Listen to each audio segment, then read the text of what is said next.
My husband's mistress thought she won, but the baby I carried changed. Everything hit the like and subscribe button. This means a lot to us. Now begins the story. If someone had told me that a glass of wine and a fake smile would change my entire life, I would have laughed at them. But that's exactly what happened the night my husband's mistress made a toast in my own home. My name is Zara Mbeki, and until a few months ago, I thought I had everything. A loving husband, a thriving business, and a future I could finally breathe in. We were the couple people whispered about with admiration. You know those ones? Always perfectly dressed, smiling at every event, the type that made marriage look easy. But perfection. Perfection is a mask, and that night it cracked. The evening started like any other dinner party at our home in Nairobi's Karen suburbs. Warm lighting, soft music, crystal glasses. I'd invited our close circle, colleagues, family, friends, and a few people from my husband's company. I didn't know one of those colleagues was also his mistress. Her name was Ivy. Young, stunning, and with that fake humility some women wear like perfume. The kind that suffocates you but still smells sweet enough to fool everyone else. I remember how she entered, hips swaying, eyes scanning the room like she owned it. She wore a red silk dress that screamed attention, and my husband Cato tried too hard not to look. That was the first sign, but I noticed. Oh, I noticed. During dinner, Ivy laughed at every joke Cato made, touched his arm just a second too long, and called him sir in that playful tone that dripped with temptation. The other guests chuckled. I smiled. My fingers tightened around my wine glass. Then came dessert. And with it, betrayal. Cato raised his glass, about to make a toast, when Ivy interrupted. "Wait," she said, her voice slicing through the soft music. "I think I should make a toast. To Mr. and Mrs. Mbeki, the most inspiring couple I've ever known." Her eyes flicked toward Cato. The room went still. She continued. "And to Mrs. Mbeki," her lips curled, "for always knowing how to share." The laughter that followed wasn't from humor. It was awkward, nervous, my heart pounded. Every word dripped poison, and Cato's face turned pale. I lifted my glass slowly, smiled like nothing was wrong, and said, "Cheers. Ivy, I hope you never choke on your own words." Everyone laughed again, forced this time, but Ivy smirked, and that's when I knew. I knew she was more than a coworker. Later that night, after everyone left, I asked him. No screaming, no tears, not yet. "Who is she, Cato?" He froze, then sighed. "You're overreacting, Zara." That's when I realized, when a man says you're overreacting, it's because he's already been acting. I didn't need to check his phone. I'd already seen the guilt dripping from his eyes.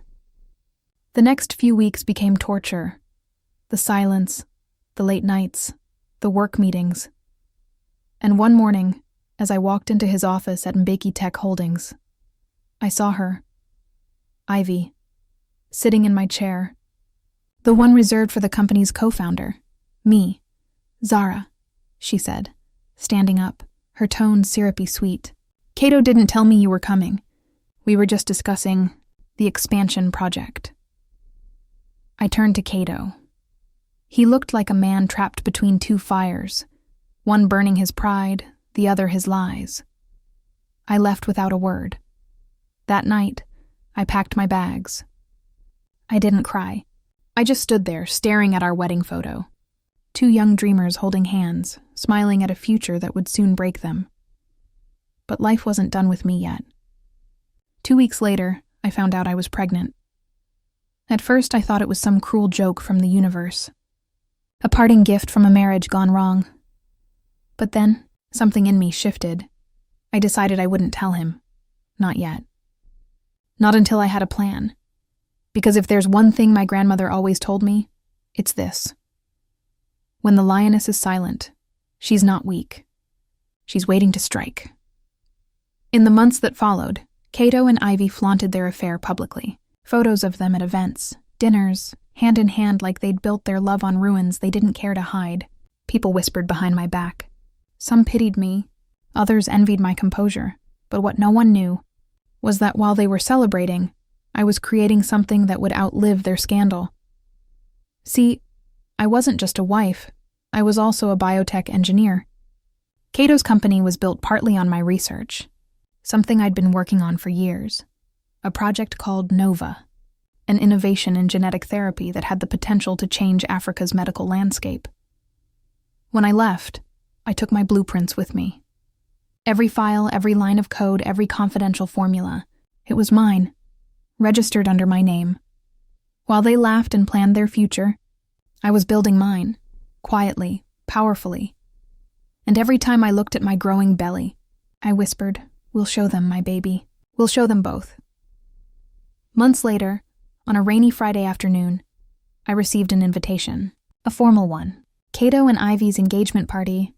The irony? It was being held at the same house where Ivy made that toast, the same house I once called home. Something in me snapped, not in anger, but in resolve. That night I decided I'd attend, not as the broken ex-wife, but as something else, something unstoppable. As I zipped up my dress, a black silk gown that hugged me like armor, I looked at myself in the mirror and smiled. For the first time in months, I saw her again, the woman Cato thought he destroyed. When I arrived, the room fell silent. Every eye turned to me, glowing, confident, 6 months pregnant. Ivy's fake smile faltered. Cato's hand froze midair, champagne glass trembling. I walked straight to them, my heels echoing on the marble floor. "Congratulations," I said softly, placing my hand on my stomach. "I just thought you'd like to meet the real reason your engagement will never work." Her jaw dropped. Before she could speak, I handed her a small envelope. Inside, copies of legal documents showing my patent ownership of Mbeki Tech's core project, the one funding their lavish lifestyle. "Oh, and Ivy?" I smiled sweetly. "You might want to tell your fiancé that the company he thinks he runs belongs to the woman he threw away." The music stopped. The silence was louder than thunder. And that was only the beginning. You could have heard a pin drop that night after my announcement. All the laughter, the music, the gossip, gone. Every single guest was frozen in place, jaws open, eyes darting between Cato and me. Cato's face turned the color of dust. He stammered, "Zara, what is this?" But before he could finish, Ivy's voice sliced through the silence. "You're lying," she hissed. "You're just jealous and desperate. Everyone knows you couldn't keep him. Now you're trying to drag him down with you." I didn't even blink. I reached into my purse, pulled out another paper, the official registration certificate of the Nova project, signed, sealed, and dated a year before their affair began. "Cato's company," I said quietly, "was built on this. And this was built on me." I dropped the document onto the marble floor between us. It fluttered like a broken promise. Then I turned to leave. The guests parted as I walked past, no one daring to speak. But as I reached the door, I paused and looked back at Ivy, standing there in her designer gown, shaking with anger. "Enjoy the spotlight," I said, "because when the lights go out, everyone will see who you really are." That night, social media exploded. Someone from the party had filmed the entire confrontation. The announcement, the papers, Ivy's reaction. Within hours, it was everywhere. Mbeki scandal, Nyanzara returns. The real CEO, I didn't post it. I didn't have to. By morning, Cato's board members were calling him non-stop. Investors were threatening to pull out. The press camped outside his gate. The man who once dismissed me as emotional was now drowning in the mess he created. And Ivy? She wasn't handling it well. A week later, I got a call from a private number. When I answered, the voice on the other end was cold but trembling. "Zara, it's me. Ivy," I said, smiling faintly. "To what do I owe the honor?" "You've ruined my life," she shouted. "You made me a joke in front of everyone. I loved him." I almost laughed. Loved him? Or loved what he gave you? Her silence was my answer. Then her tone changed, low, dangerous. "You think this is over? You think you've won because you embarrassed us? You have no idea who you're dealing with." I hung up before she could finish. But Ivy wasn't bluffing. Days later, I started receiving anonymous emails, rumors about me, embezzling funds, false documents about illegal patents. I knew it was her. Then, one morning, I woke up to headlines splashed across the news. Zara Mbeki under investigation for intellectual theft. My heart sank. It was a setup, clever, precise, and perfectly timed. Ivy had used her connections in the media to flip the story. Now I was the villain. But what she didn't know was that I had been ready for this. I had quietly moved my research partnership to Arusha Biomed, a Tanzanian firm with government oversight. They had verified every document I'd filed, and all my communication was time-stamped. So when the investigation began, I handed them my records, emails, lab reports, prototypes, all dated, all irrefutable. And to make it worse for Ivy, one of the sources she used to frame me, he turned out to be on my payroll. When the truth came out, it didn't just clear my name. It buried hers. Cato tried to reach out after that. He called, texted, even sent his assistant to my office. I didn't respond, until one evening, when he showed up at my door. He looked tired, older somehow, like regret had carved lines into his face. "Zara," he said softly, "can we talk?"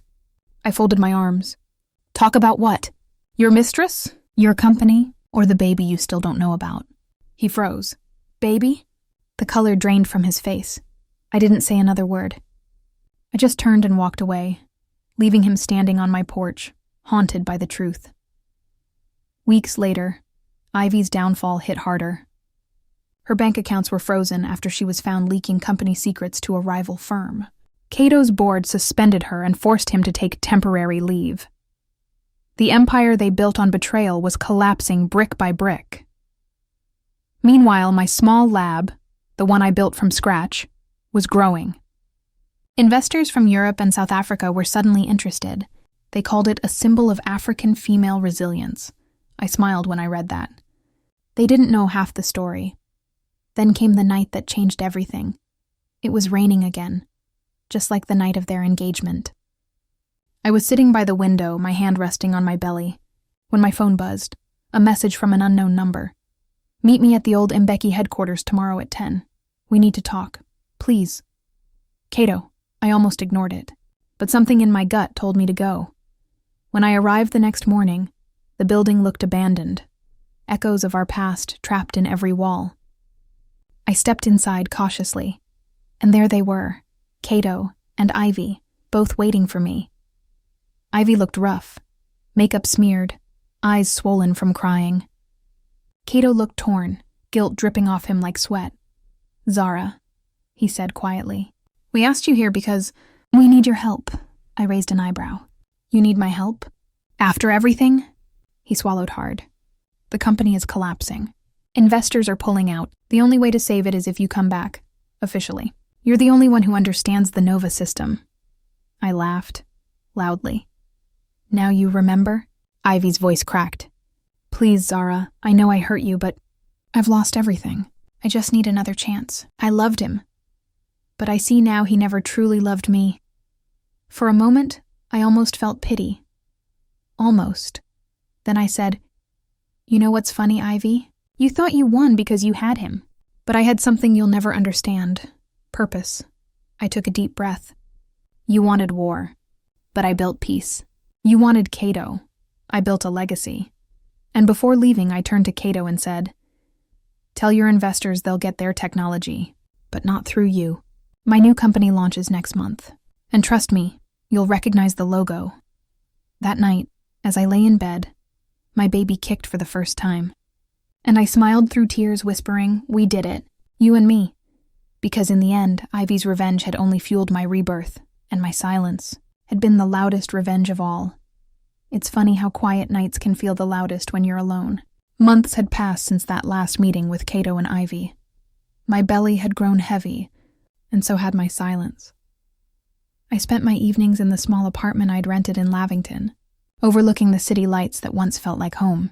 Nairobi had a heartbeat of its own, horns, laughter, sirens, love stories, and heartbreaks all blending together in a rhythm only the city could understand. But even in all that noise, my life had found a new rhythm, one that beat in sync with the little kicks inside me. I had named the baby in my mind already. Amani. It means peace. Because after all the war I'd survived, peace was what I wanted most. I still received updates about Cato and Ivy through whispers and news. Their company, Mbeki Tech Holdings, was dying fast. Cato's pride wouldn't let him admit it publicly, but I knew they'd lost almost everything. Investors had pulled out. The board was disbanding. And then came the rumor that Ivy had left him. I didn't believe it at first. But then one day I saw her. It was at a pharmacy in Westlands. She looked different. Thinner, pale, a shadow of the woman who once made toasts at my dinner table. Her eyes were sunken, her nails bitten down. When she saw me, she froze. Then, unexpectedly, she smiled, a sad, broken smile. "Zara," she whispered. "You look happy." I didn't know what to say. She continued. "I'm sorry." I blinked. "Sorry?" Tears welled in her eyes. "I was pregnant, too." The words hit me like thunder. "I lost it," she continued, voice trembling. 2 months ago. Stress, the scandals. I guess karma came for me faster than I thought. For the first time, I saw her not as a mistress, but as a woman. A broken, desperate woman who had made terrible choices and was now paying for them. We stood there for a long time, the silence between us heavier than words. And then she said something I'll never forget. "He doesn't deserve either of us, Zara. But your baby, that's your blessing. Don't let him touch it." She turned and walked away, disappearing into the rain. That night I couldn't sleep. Her words echoed in my head. Don't let him touch it. Something in the way she said it felt strange, like a warning, not advice. And a week later I found out why. It started with a knock at my door. When I opened it, 2 men in suits stood outside. "Mrs. Mbeki?" one asked. "We're here on behalf of Mbeki Tech Holdings. We need you to come with us." My heart raced. "On whose orders?" "Cato Mbeki," the man replied. They showed me an official summons. Something about a contract dispute regarding the Nova project. I knew immediately it was a trap. Still I went, because I wasn't afraid anymore. When I arrived at the old office building, Cato was waiting. He looked thinner too, desperation in his eyes. "Zara," he said softly, "you look beautiful." "Don't," I snapped. "Why am I here?" He gestured toward a document on the table. "It's simple. Sign over the Nova project back to the company. You'll be compensated, I promise." I stared at him, disbelief and disgust bubbling inside me. "You called me here to steal from me again?" He sighed, running a hand through his hair. "Zara, please. You don't understand. The investors are threatening legal action. I could lose everything." I laughed bitterly. "You already did, Cato. You lost me." He slammed his hand on the table. "This isn't about you. You think you can play God because you're pregnant? That baby doesn't change anything." And before he could finish, I said quietly, "It's your baby, Cato." The room went silent. He froze, eyes widening, his anger fading into shock. My what?" I stepped closer, my voice calm and deliberate. "You heard me? I'm carrying your child. But don't worry, I wouldn't raise him to be like you." His lips trembled. "Zara, save it," I said. "You wanted to build an empire. I'm building a legacy," and I walked out. That night I felt my first contraction. It was too early, 7.5 months. I rushed to the hospital, pain searing through me, everything blurred. The lights, the nurses, the beeping machines. And in that chaos, I kept whispering, "Hold on, Amani, please, hold on." Hours later, under a cold fluorescent light, my baby was born, small, fragile, but alive. When they placed him in my arms, I broke down. He had Cato's eyes, but my grandmother's spirit, strong, calm, watching everything. I named him Amani Cato Mbeki. Not because I forgave his father, but because I wanted him to carry a name that meant something more than betrayal. A few weeks later, the media exploded again. Mbeki Tech Holdings officially bankrupt. Cato Mbeki under investigation for fraud. He'd tried to move company funds offshore, but the new authorities caught him. Ironically, it was one of Ivy's old emails that led to his downfall. the same woman who destroyed. My marriage ended up unknowingly helping to destroy his career. Fate has a strange sense of humor. Focused on Amani, my company Zaragen started booming after a successful clinical trial. We were saving lives, creating jobs, and making headlines for all the right reasons. I had become the woman I'd once dreamed of being. Not a wife, not a victim, but a builder. Still, every night, I sat by my son's crib and whispered, "Your father made me strong. You made me whole." 6 months later, there was another knock at my door. When I opened it, it was Ivy. She looked better, calmer, cleaner, a scarf around her neck, a Bible in her hand. "I came to thank you," she said quietly. "For what?" "For teaching me the cost of pride," she said, "and for proving that we can rise even after we fall." I studied her face. There was no malice left, just exhaustion and a strange kind of peace. "I'm leaving Nairobi," she continued. "I'm starting over in Mombasa, away from all this." Before she left, she looked at Amani, sleeping peacefully in my arms. "He looks like him," she whispered. "But I hope he grows up to be like you." And for the first time, I meant it when I said, "Thank you." That night, as I held my baby close, I realized something powerful. The baby I carried hadn't just changed my life. He'd changed everything. He was the proof that from pain, something beautiful could grow, that from betrayal, purpose could be born, and that no matter how much they try to break you, you can still rise, stronger than before. It's strange how quiet success can be. There's no applause, no fireworks, just peace, and that peace, after all the chaos, felt like gold. 3 years had passed since that night I walked out of Mbeki Tech. 3 years since the world saw my husband's mistress crumble under her own pride. 3 years since my baby Amani came into the world and gave me purpose again. In those 3 years, Zaragen Biotech had become one of the most trusted research firms in East Africa. Our genetic therapy project, NOVA, had saved hundreds of children with inherited diseases. Governments wanted to partner. Investors wanted in, but me? All I wanted was to keep my peace. I'd built a life that didn't depend on revenge or validation. Just quiet strength until, one evening, as the sun dipped below the Nairobi skyline, my past knocked on my door again. I was in my office going over quarterly reports when my assistant said, "Madam Zara, there's a man here. He says he's an old friend." I looked up. "Name?" She hesitated. "Kato Mbeki." For a moment, the room spun. I hadn't heard that name in months. I took a slow breath. "Send him in." When he walked in, I almost didn't recognize him. The once proud man in tailored suits now wore a faded jacket, his eyes hollow, beard unkempt. Time had stripped him of arrogance and wealth, leaving behind only the truth. He stood there for a moment, then smiled weakly. "You look radiant, Zara." I didn't respond. I just motioned to the chair across from me. He sat. After a long silence, he said quietly, "I lost everything." I raised an eyebrow. "I know." He nodded slowly. "Ivy left. The company folded. I had to sell the house. I even went to court over debts." He sighed, his voice breaking.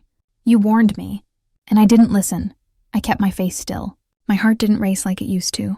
"I didn't come for sympathy," he continued. "I came because I wanted to see my son." Those words pierced. Deeper than I expected. I had always known this.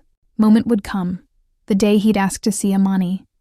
But I wasn't ready for the wave of emotions that followed. "He's not just your son, Kato," I said. "He's mine, and I won't let you hurt him like you hurt me." He nodded, eyes glistening. "I understand. But I need to see him, Zara. I've changed." I looked at him, really looked.